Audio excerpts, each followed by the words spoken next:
everyone, we are the students of Modern College of Pharmacy and hereby presenting the model of urinary system, and here it goes. Firstly, we can see the body structure of human being. This shows the basic outer covering of the body skin.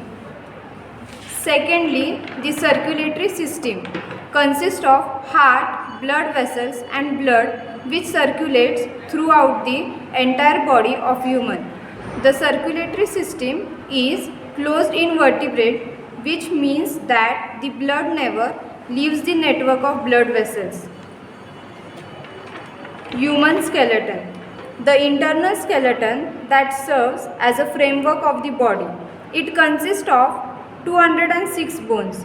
These bones can be grouped into two divisions, axial and the appendicular skeleton. The urinary system consists of two kidneys, two ureter, urinary bladder, urethra and the urethra meatus. The kidney is bean-shaped, located on each side of the vertebral column. Each kidney is divided into two sections, outer cortex and the inner medulla. The cortex consists of nephron. Each nephron consists of Bowman's capsule, proximal convoluted tubule, glomerulus and distal convoluted tubule.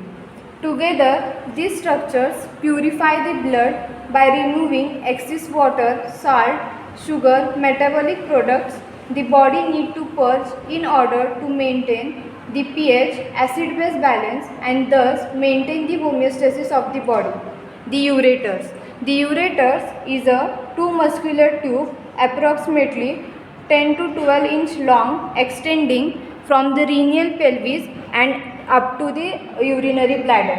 The urinary bladder is a hollow sac where the urine is stored. In a day, the kidney can filter up to 150 quarts of liquid, resulting in the body about 1 to 1.5 to 2 quarts of urine. Thus, the purpose of the urinary system is to eliminate the waste from the body, regulate blood volume and blood pressure, controls the level of electrolyte and metabolism and regulate the blood pH. Thank you.